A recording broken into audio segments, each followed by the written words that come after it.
Hello everyone.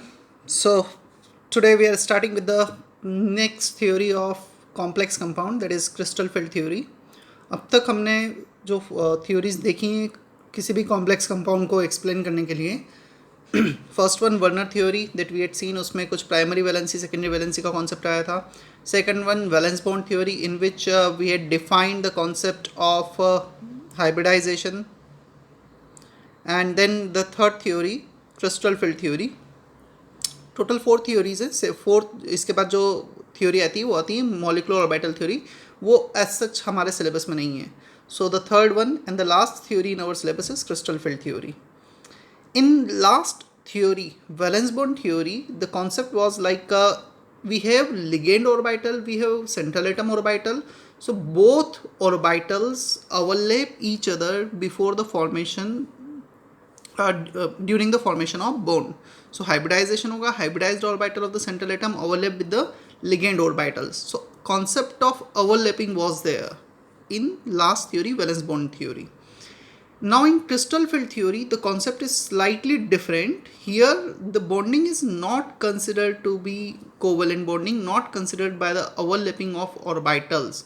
Here ligands and atoms are considered to be point charges and their interaction is considered to be ionic or electrostatic in nature. So the basic difference between last theory and this theory is, here concept of ionic bond is considered. In last theory, valence bond theory, concept of covalent bond was considered. Okay, so first point, ligands are treated as point charges and their interaction purely considered as electrostatic with the central atom. यहाँ पे जो भी ligands हैं, they are considered to be point charges and their interactions are considered to be ionic or electrostatic with the central atom. So यहाँ पर हमें mainly ये वाला पॉइंट नोट करना है, electrostatic with the central atom. So there is no overlapping of bond, no overlapping of orbitals between central orbitals of central atom and ligands. Now the second point, metal atom or ion which is a central atom is a point positive charge. उसे हमने point positive charge consider किया है. Ligands are sharing their negative charge. So वो अपने electron pair share कर रहे हैं, negative charge share कर रहे हैं, इसे हमने पॉइंट नेगेटिव चार्ज कंसिडर कर लिया. सो यहाँ पर मेटल एटम और आयंस को पॉइंट पॉजिटिव चार्ज कंसिडर किया है और उसे नेगेटिव चार्ज कंसिडर किया गया है लिगेंड्स को.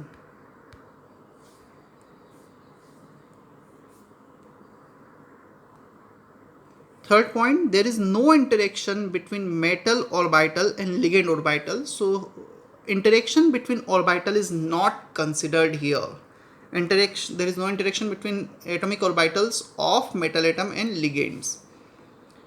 Fourth, repulsion between ligands and electrons in d orbital of metal removes degeneracy of d orbital and plays an important role to determine geometry and other properties of the complex. Fourth point यदि हम देखें, so basically the word degeneracy means all atomic orbital of same energy level, similar energy level.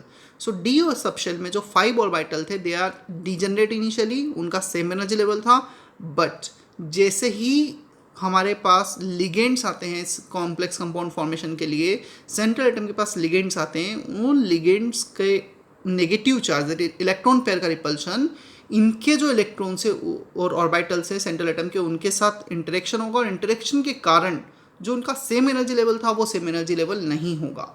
So energy of all the orbitals, all D orbitals increases. जितने हमारे पास 5d orbitals है सबका energy यहाँ पे increase होगा, but the increase in energy is more for some of the d orbital and increase in energy will be less for some of the d orbitals. तो उनका जो degeneracy है same energy level है, no it will not be there after interaction with the ligands, और ये mainly उसके geometry और property को डिटरमाइन करने में हेल्प करेगा. Next point, T2, we had basically distinguished all 5 orbital into 2 category, T2g orbital and EG orbitals. जैसा हमने 11th में एटॉमिक स्ट्रक्चर में देखा था, डी सबशेल में 5 ऑर्बिटल है, D X Y, D Y Z, D x Z and D X two Y two D Z two. ये जो दोनों ऑर्बिटल हैं D X two Y two D Z two, they are along axis. D X two Y two is along X and Y axis. इसमें कुछ 4 loops होंगे इस तरीके से. One is along two loops along X axis plus X minus x, 4 loops along Y axis plus Y minus Y. This will be D X Y. और D Z इस कुछ ऐसा होगा जिसमें दो लूप्स होंगे along z axis and one donut kind of shape. So these two orbital are along the axis. जो along the axis है उसे हमने बोला EG orbitals. अब आते हैं हम इन 3 orbitals पे dxy, dyz, dxz. These 3 orbitals are basically in between the axis. यदि हम dxy को देखें so dxy कुछ इस तरीके से होगा between x and y axis. So this is x axis, this one is y axis. ये x और y एक्सिस के बीच में होगा. Similarly d Y z will be in between y and z axis, D x z will be between x and z axis. So हमने इन सारे orbitals को 2 कैटेगरी में डिवाइड किया. T2g which are in between the axis, EG which are orbitals which are along the axis. So dx2y2 and dz2 are basically EG orbital, dxy, dyz, dxz are T2g orbitals. So ये कुछ basic points हुए crystal field theory के. अब हम different coordination number के लिए crystal field theory को observe करते हैं. First one, octahedral crystal field when coordination number is 6. So in case of octahedral crystal field coordination number 6, there are 6 ligands approaching towards the central atom. So central atom is 5d orbital along the axis, in between the axis 6 ligands central atom की तरफ symmetrically आ रहे हैं, symmetrically आएंगे तो definitely एक ligand plus x है, दूसरा minus x, third one is along plus y, fourth one is along minus Y and 2 along plus z and minus z. So ये 6 डायरेक्शन होंगे अलॉन्ग द एक्सिस वो move करेंगे. Okay, so the first point, 5d orbitals dxy, dyz, dxz, dx2y2 and dz2 are of equal energy and are called degenerate. So initially ये equal energy के थे, उन्हें degenerate कहा गया है before the interaction with the ligands. Second point, 6 ligands donor atoms approaches along the axis sets up an electric field or crystal field.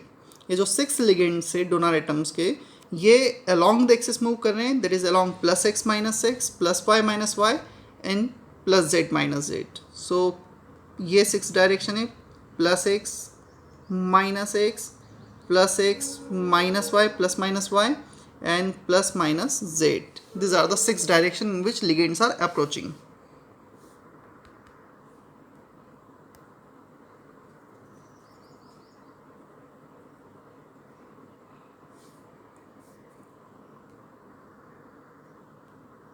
और जब वो लिगेंड्स उनकी तरफ अप्रोच करें सेंट्रल एटम की तरफ, they will set up an interaction जिसे हम इलेक्ट्रिक फील्ड बोल रहे हैं और क्रिस्टल फील्ड भी कहा जाता है.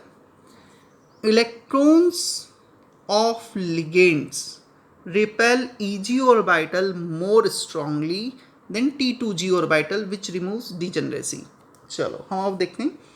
If we talk about EG orbitals are present along the axis and our ligand is also approaching towards the central atom along the axis. So ये ligands भी along the axis जा रहे हैं और EG orbital भी along the axis है. So definitely ligands will interact with both T2G and EG, but the interaction with EG will be more in comparison to T2G.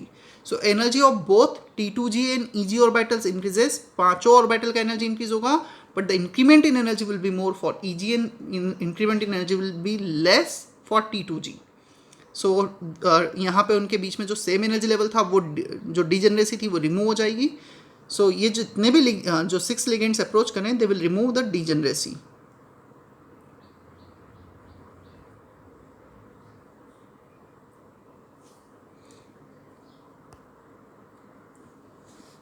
ये कुछ diagram के through explain किया गया how they remove degeneracy. Metal ion in spherical और octahedral crystal field. Spherical octahedral crystal field को हम spherical crystal field भी कहते हैं. वो सिमेट्रिकल है, सारे 6 डायरेक्शन से, इसलिए स्फेरिकल कहा जाता है. So initially the energy level of all 5d orbitals are same. ये कुछ 5d ऑर्बिटल थे जिनका सेम एनर्जी था, dxy, dyz, dxz, dx2y2 and dz2. Now energy of all this 5 orbital increases, so उनका जो एवरेज एनर्जी वो यहाँ तक इंक्रीज हो गया है. This is average energy level. कुछ का एनर्जी से ज़्यादा, कुछ का एनर्जी कम. सो जो ईजी ऑर्बिटल्स हैं उनका एनर्जी कुछ ज़्यादा इंक्रीज हो गया dx2y2 dz2 का. जो t2g ऑर्बिटल है उनका एनर्जी थोड़ा कम इंक्रीज हुआ है, मतलब एवरेज से कम हुआ है dxy, dyz, dxz का. सो ये जो बीच वाली लाइन है that is average energy. Is the addition of this and this energy will be here. तो यदि हम इसको रेफरेंस माने, सो ये जो लाइन है central line, if this is the reference line let's say, so इसके रिस्पेक्ट में दोनों एनर्जी जितने भी 5 ऑर्बिटल है सबके एनर्जी का एडिशन 0 आएगा if this is the reference line. तो ऊपर इसके ऊपर 2 ऑर्बिटल्स हैं, इसके नीचे 3 ऑर्बिटल्स हैं. 2 ऑर्बिटल यदि टोटल डिफरेंस एनर्जी को हम डेल्टा से डिनोट कर रहे हैं which is called splitting energy. Octahedral crystal field है, that's why we can write here delta OCT. Delta is basically splitting energy difference between this two level. 0.6 delta naught ऊपर आ गया, 0.4 डेल्टा नॉट नीचे आ गया. Now what is the logic behind this 0.6 delta naught and 0.4 delta naught? दो orbital with 0.6 delta knot energy with reference to the central line. So 2 into 0.6 1.2 delta knot हो गया. ये एनर्जी नीचे डिक्रीज हो रही है. कितने ऑर्बिटल हैं? 3 ऑर्बिटल हैं. 3 का energy 0.4 delta not. So 3 into 0.4 1.2 delta not with negative sign because it is decreasing, और इसका 1.2 प्लस साइन के साथ. सो नेट एनर्जी यहाँ पे आ जाएगा. Clear? So the addition of all energy of all this 5 orbital will be at this level.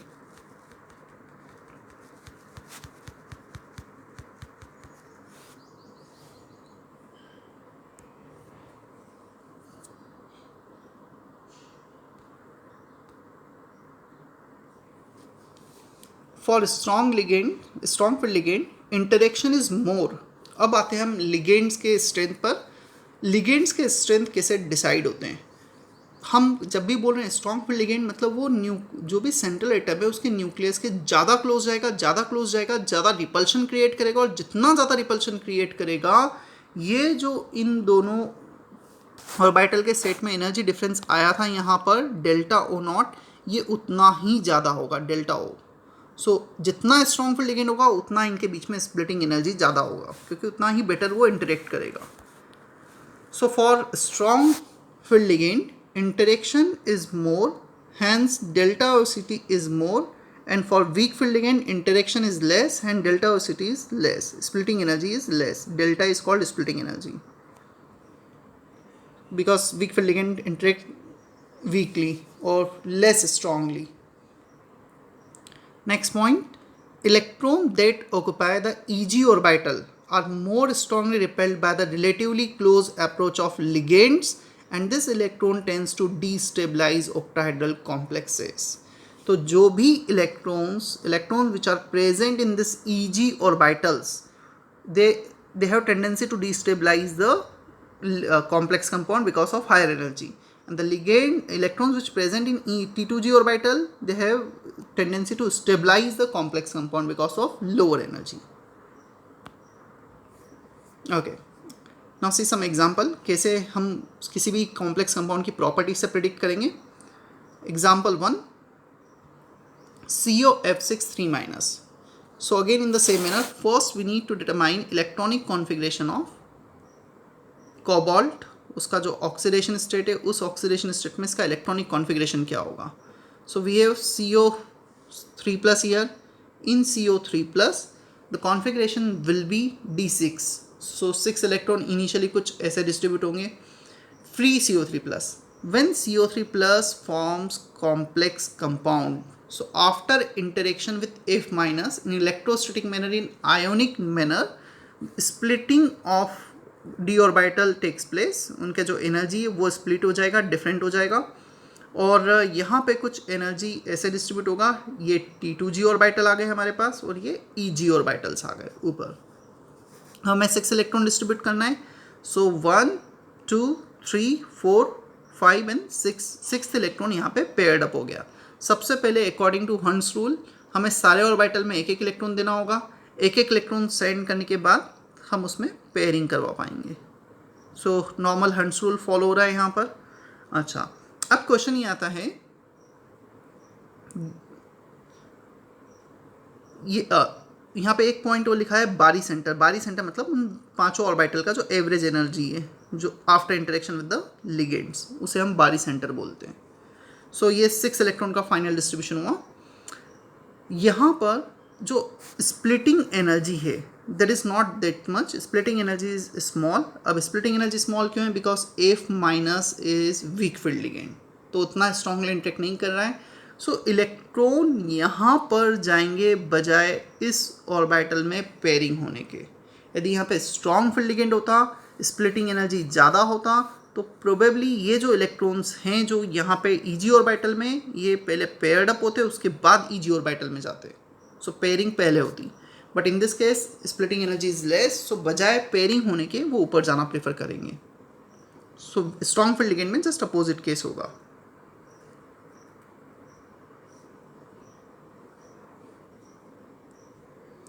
अब हम इस कॉम्प्लेक्स की प्रॉपर्टीज देखते हैं। Delta OCT, that is splitting energy, is small as F minus is weak field ligand. So weak field ligand splitting energy is less. अब यहाँ पे एक टर्म आता है पेयरिंग एनर्जी। पेयरिंग एनर्जी पहले हम डिफाइन करते हैं, उसके बाद वापस उस पॉइंट पे आते हैं। It is the extra energy created due to pairing of electron against Hund's rule. यदि हम इन दोनों इलेक्ट्रॉन को जो यहाँ पे प्रेजेंट हैं और ईजी ऑर्बिटल्स में प्रेजेंट हैं, उन्हें फोर्सफुली पेयर अप करवा देते तो दो पेयरिंग एनर्जी एक्स्ट्रा आ जाती। सो पेयरिंग एनर्जी एक्स्ट्रा आती, बट डेफिनेटली ये जो स्प्लिटिंग एनर्जी इतना डिक्रीज होता। तो हमें कैसे डिसाइड करेंगे कि स्प्लिटिंग जो इलेक्ट्रॉन से पहले ऊपर जाना प्रेफर करेंगे या नीचे ही पेयर्ड अप होंगे? सो जो स्प्लिटिंग एनर्जी और पेयरिंग एनर्जी इनके कंपेरिजन से सी हमारे पास दो ऑप्शन है, या तो हम इलेक्ट्रॉन को पेयर अप करवा दें और इतनी एनर्जी पिक्चर में आ जाए पेयरिंग एनर्जी, या फिर हम इलेक्ट्रॉन को पेयर अप नहीं करवाएं, ईजी ऑर्बिटल में सेंड कर दें, तो इतना एनर्जी उनका एवरेज इंक्रीज कर दें फ्रॉम द T2G ऑर्बिटल। तो हम वो वाला वे प्रीफर करेंगे जिसका भी वैल्यू कम होगा। We want to minimize the energy of whole system. यदि ये कम है तो पेयरिंग होगी, ये कम है तो फिर पेयरिंग ना होकर इलेक्ट्रॉन ऊपर चला जाएगा। So for weak field ligand splitting energy is less than pairing energy, तो हमने पेयरिंग नहीं करवाई। स्ट्रॉन्ग फील्ड लिगेंड में जस्ट अपोजिट हो जाएगा। इसका हम मैग्नेटिक प्रॉपर्टी चेक करते हैं। मैग्नेटिक प्रॉपर्टी यदि हम चेक करेंगे, we have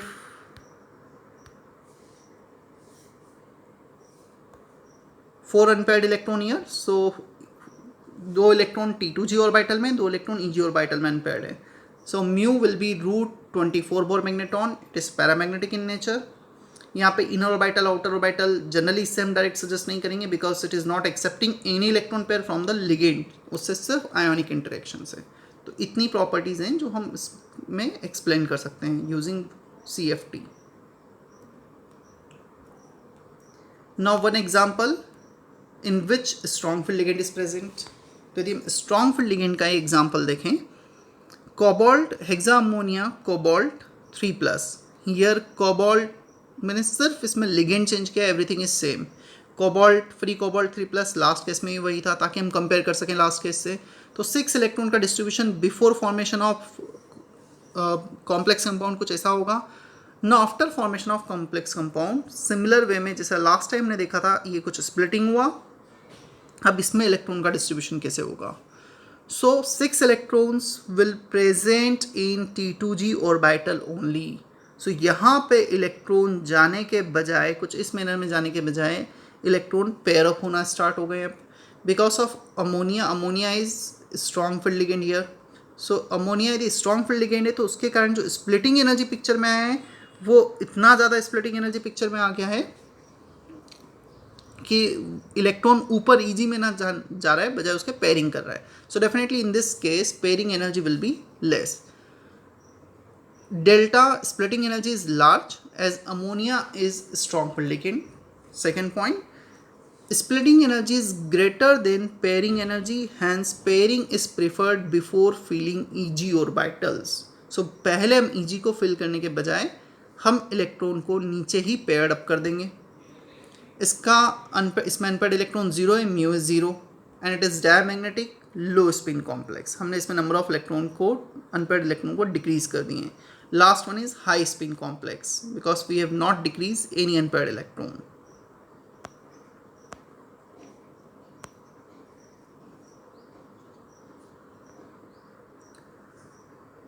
Now one question, find electronic distribution in T2G and EG and magnetic behavior of the following. ये कुछ क्वेश्चंस हैं, MnCl6 4-, AFeC2O4 whole thrice 4-, CrCn whole 6 3-.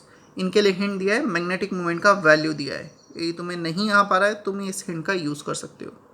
So try to solve this question yourself. तुम्हें वो diagram बनाकर पूरा distribution करना है ताकि प्रैक्टिस हो जाए.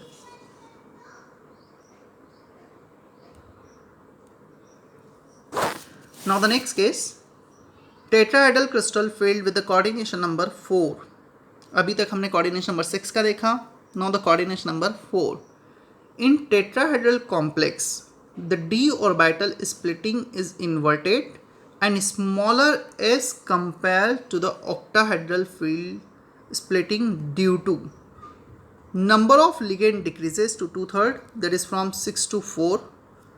And ligands are approaching towards central atom along the line of any orbital which decreases splitting energy further by 2/3. समझना, मैं फिर से फर्स्ट पॉइंट एक्सप्लेन करता हूँ. टेट्राहेड्रल कॉम्प्लेक्स में जो स्प्लिटिंग एनर्जी है, एक तो इन्वर्ट हो रही है, सेकंड यहाँ पर जो स्प्लिटिंग एनर्जी है that is much smaller in comparison to octahedral field. अब ऑक्टाहेड्रल फील्ड स्प्लिटिंग के कंपैरिजन में क्यों कम हो रही है? वहाँ पे 6 लिगेंड्स थे, here the number of ligands are decreasing. यहाँ पे नंबर ऑफ लिगेंड्स 4 है, 6 से 4 हो गए तो नंबर ऑफ लिगेंड 2/3 हो गए. सो यदि नंबर ऑफ लिगेंड्स 2/3 हो गए that means interaction is less. So 2/3 energy तो वैसे भी हो जानी चाहिए. सेकेंड्स जो रीज़न है इसका क्यों स्प्लिटिंग एनर्जी डिक्रीज हो रही है, ligands are not approaching towards the central atom along the line of any orbital. उस केस में जो ligands है they are approaching towards the dx2y2 and dz2, that is EG orbitals. exactly उसी line में approach कर रहे थे जहाँ पे EG orbitals है. In this case the ligands are not approaching along the line joining of any orbital. so कुछ कैसे मूव करेंगे अब टेट्राहेड्रल ज्योमेट्री में देखते हैं हम. तो यहाँ पे जो splitting energy 2/3 because of this और 2/3 यहाँ पे जो डिक्रीज हुआ है because of not moving along the line joining. So 2 factor है जिसके कारण यहाँ पे स्प्लिटिंग एनर्जी डिक्रीज हो गया है. पहले हम मूवमेंट देखते हैं. कुछ ऐसा मूवमेंट होगा इलेक्ट्रॉन का. This is basically direction of T2G orbitals in between the axis and EG orbital along the axis. अब जो लिगेंड्स है ना ही वो T2G की तरफ मूव कर रहे हैं ना ही EG की तरफ मूव कर रहे हैं. They are moving in this manner. Definitely they are more close to the T2G orbitals but किसी भी line join exactly line joining के अलॉन्ग मूव नहीं कर रहे हैं. टेट्राहेड्रल ज्योमेट्री में हम ऐसा कुछ एज्यूम कर सकते हैं. Let's say if we have one cube, यहाँ पे एक क्यूब है, इसके सेंट्रल पे यदि हम ओरिजिन एज्यूम करें मतलब सेंट्रल एटम रखा हुआ है तो एक लिगेंड यहाँ से मूव करेगा, सेकंड लिगेंड्स कुछ यहाँ से मूव करेगा, थर्ड लिगेंड यहाँ से मूव करेगा, फोर्थ लिगेंड यहाँ से मूव करेगा. ये कुछ टेट्राहेड्रल शेप होगा. अब सेंटर पे जो एग्जैक्टली इसके जो क्यूब के सेंटर पे सेंट्रल एटम रखा है उसके जो ऑर्बिटल्स हैं उनकी एक्सिस इन फेस के सेंटर से पास हो रही है. क्लियर? सो सारे फेस के सेंटर से पास हो रही है. ना ही ये लिगेंड्स अलॉन्ग द एक्सिस जा रहे हैं ना ही exactly in between the axis जा रहे हैं. सो इनका जो डायरेक्शन है कुछ डिफरेंट है. They are not exactly along T2G और EG बट हाँ they are more close to the T2G orbitals. जब वो मोर क्लोज है T2G ऑर्बिटल के तो उनके साथ इंटरेक्शन ज़्यादा होगा और EG के साथ इस बार इंटरेक्शन कम होगा. तो EG के साथ इंटरेक्शन यदि कम हुआ तो उनका एनर्जी कम डिक्रीज, जो एनर्जी इंक्रीमेंट होगा वो कम होगा. For T2G the increment in energy will be more. तो स्प्लिटिंग जस्ट अपोजिट हो जाएगी. Here the splitting energy comparison of tetrahedral crystal field with the octahedral 2/3 due to ligands. यहाँ पे जो 2/3 आया ड्यू टू लिगेंड्स 2/3 हो गए. 2/3 आया because not approaching along the line of joining तो टोटल आ गया 4/9. सो मैग्नीट्यूड इसका 4/9 आ गया है. Negative sign just represent inversion of energy. देखते हैं इन्वर्जन ऑफ एनर्जी का क्या मतलब हुआ. Ligands are approaching more towards the T2G than EG orbitals. Inversion of energy का यहाँ पे मीनिंग है जो लास्ट केस में T2G ऑर्बिटल्स, लास्ट केस में यदि हम देखें तो T2G ऑर्बिटल्स का एनर्जी नीचे था, EG ऑर्बिटल्स का एनर्जी कुछ ज़्यादा था इस एनर्जी डायग्राम में। सो यहाँ पर T2G ऊपर आ गया है और EG नीचे आ गया है बेसिकली। सो EG ऑर्बिटल का एनर्जी कम इंक्रीज हुआ है in comparison to T2G। This is barycentre, clear. ये ऊपर यहाँ पे आ जाएगा 0.5 डेल्टा टी और नीचे आ जाएगा 0.6 delta T.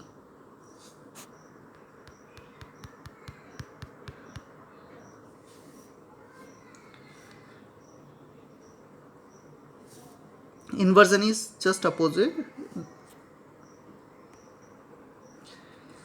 So in such case low spin complex is not preferred as delta t is always less than pairing energy.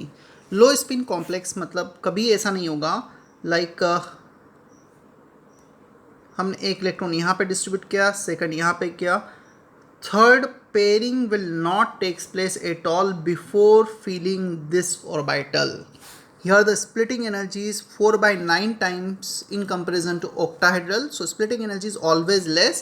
यहाँ पे पेयरिंग एनर्जी का वैल्यू स्प्लिटिंग एनर्जी से हमेशा ही ज़्यादा होगा, चाहे वो स्ट्रॉन्ग फील्ड हो या वीक फील्ड हो. So pairing does not takes place at all before filling T2G orbitals. ठीक है. सो यहाँ पे यदि हम ऑब्जर्व करें तो इलेक्ट्रॉन का डिस्ट्रीब्यूशन कुछ इस मैनर में होगा, 1 2 then third electron, fourth, fifth. Now pairing of electron takes place, 6th, 7th and so on. So before filling T2G we cannot pair up electron in EG orbital, चाहे SFL हो या WFL हो, because of very less value of splitting energy. Example FeCl4 minus, NiCO4, ZnNH3 2 plus, ZnCl4 2 minus. ये कुछ example है tetrahedral crystal field के. इन सभी का ज्योमेट्री टेट्राहेड्रल है and definitely in tetrahedral the hybridization will be sp3 यदि हम VBT की बात करें. बट इस केस में CFT में हाइब्रिडाइजेशन डिफाइन ही नहीं होगा because overlapping does not takes place. एक एग्जाम्पल को हम डिटेल में देखते हैं. FeCl4 माइनस, यदि हम FeCl4 माइनस को देखें सो Fe exist in +3 form. So free Fe3+ का कॉन्फ़िगरेशन कुछ ऐसा होगा. Fe3+ that means D5 configuration. इसका 4s2 3d6 कॉन्फ़िगरेशन है. If we remove 3 electron, 2 from 4s and 1 from 3d, 3d5 configuration बचेगा. सो 3d5 कॉन्फ़िगरेशन में we need to distribute 5 electron in 1 electron in each orbital of T2G and EG. तो सारे orbitals में एक एक electron चला जाएगा. Mu 5 unpaired electrons are present, root 35 Bohr magneton, paramagnetic in nature, clear, and they always form outer orbital complex basically, high spin complex. ये FeCl4 minus का explanation हो गया. Similarly you can also do for NiCO4, ZnNH3 2 plus, ZnCl4 2 minus, and you need to write their electronic configuration also. ये इतना खुद से करके देखना और electronic configuration लिखना.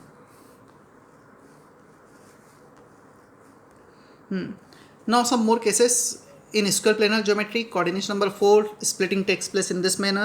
In square planar geometry, 4 ligands are approaching from +x minus x, +y minus y and +z minus z.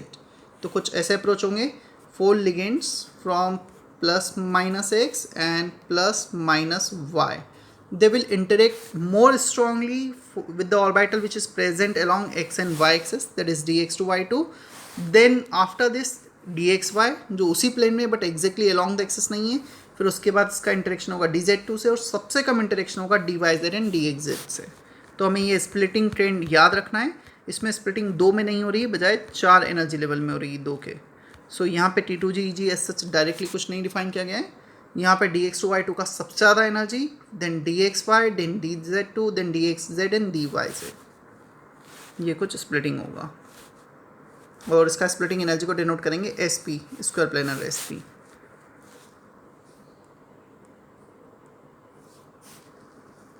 If we compare splitting energy, square planar का splitting energy सबसे ज़्यादा है because it is splitting into 4 different manner, इसलिए 4 level में differentiate हो रहा है, सबसे ज़्यादा energy.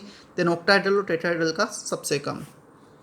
Now the next heading the magnitude of splitting energy decided by, किन फैक्टर्स पे स्प्लिटिंग एनर्जी का मैग्नीट्यूड डिपेंड करता है for octahedral crystal field and tetrahedral crystal field.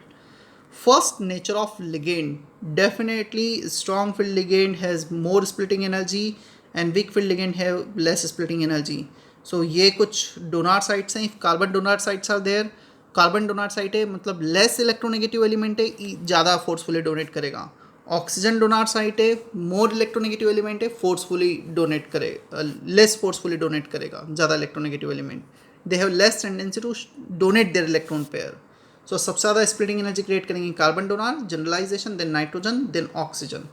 और हम ये बोलें स्पेक्ट्रोकेमिकल सीरीज से हम डायरेक्टली ऑब्जर्व कर सकते हैं. बेसिकली ये जो भी स्ट्रॉन्गेस्ट फील्ड लिगेंड है उसका स्प्लिटिंग एनर्जी ज़्यादा. ये कुछ स्पेक्ट्रोकेमिकल सीरीज का ही कुछ पार्ट दे रखा है यहाँ पर. So order of splitting energy. Second factor on which splitting energy depends, geometry of complex. Definitely geometry of complex पे डिपेंड करेगा. टेट्राहेड्रल है, ऑक्टाहेड्रल है, स्क्वायर प्लेनर है. सो ये क्वाइट ऑब्वियस है, अलग अलग ज्योमेट्री के लिए, अलग अलग कोऑर्डिनेशन नंबर के लिए अलग अलग स्प्लिटिंग एनर्जी होगा. So octahedral is always much greater than tetrahedral splitting energy. Third, nature of metal ion. If we go from 3D series metal ion, मैं एक एग्जांपल लेता हूँ. Ni2+, 3D series. निकल के जस्ट नीचे उसी ग्रुप में होगा palladium, Pd2+, then platinum, Pt2+, 3D series, 4D series and 5D series elements. So when we go from 3D to 4D, there is an increment of around 50% in splitting energy. Then again if we go 4D to 5D series, further increment of 50% energy takes place. और इसका explanation कुछ ऐसे है, जैसे से हम down the group जाएंगे D subshell में, due to poor shielding effect, Z effective increases. यदि Z effective increase होगा तो इनका splitting energy increase होगा. So 3D to 4D, 4D to 5D, splitting energy increases. Third factor. Now the fourth one, oxidation state of metal ion. If we have Fe3+ ion, second case Fe2+ ion. Example FeCl6 3-, FeCl6 4-. So iron में यदि +3 oxidation state है तो definitely splitting energy ज़्यादा होगा. ऐसा क्यों होगा? Because the interactions are considered between positive point charges and ligands negative electrons. So जितना ज़्यादा पॉजिटिव चार्ज होगा सेंट्रल एटम पे, लिगेंड्स उतना उससे क्लोज जाएंगे, उतना बेटर इंटरेक्ट करेंगे. So higher the positive charge of the central atom, greater will be interaction, more will be splitting energy. So ये कुछ 4 फैक्टर्स हैं जो स्प्लिटिंग एनर्जी को डिसाइड करते हैं. इसके बाद इस चैप्टर में आता है on the basis of splitting energy we can decide the stability of a complex. So stability of a complex depends on this 2 factor. First one, chelation effect, which is the dominating factor. If we have any kind of polydentate ligand which has tendency to form 5 to 6 member ring with the central atom, then such kind of ligands, such kind of complex are highly stable. इनका जो केफ होगा, formation constant होता है chelation effect में, वो होता है 10 to the power 18 के ऑर्डर का. If chelation effect is not there then it will be around 10 to the power 10. So इतना डिफरेंस आता है. So chelation effect is the dominating factor to decide the stability of a complex. यदि हम बात करें अब chelation effect नहीं है, सारे मोनोडेंटेड लिगेंड्स हैं, तब कैसे हम डिसाइड करेंगे? तो फिर आता है स्प्लिटिंग एनर्जी पे. So higher the splitting energy, that means greater will be interaction, greater the interaction, greater will be tendency to form complex compound, more will be stability of complex compound. Higher the splitting energy, greater the stability. तो हमें ये ध्यान रखना है. अब again जो second factor है वो 4 फैक्टर पर डिपेंड करता है, जो ऑलरेडी हम डिस्कस कर चुके हैं. Splitting energy depends on 4 factors. So हमने 4 फैक्टर्स को एक ही फैक्टर में इंक्लूड कर दिया, that is splitting energy. So greater the splitting energy, more will be stability. But ध्यान रखना यहाँ पे जो डोमिनेटिंग फैक्टर है that is chelation effect. Chelation effect है तो हम स्प्लिटिंग एनर्जी को ऑब्जर्व नहीं करेंगे. Chelation effect is not there, then we need to observe splitting energy to decide the stability of a complex.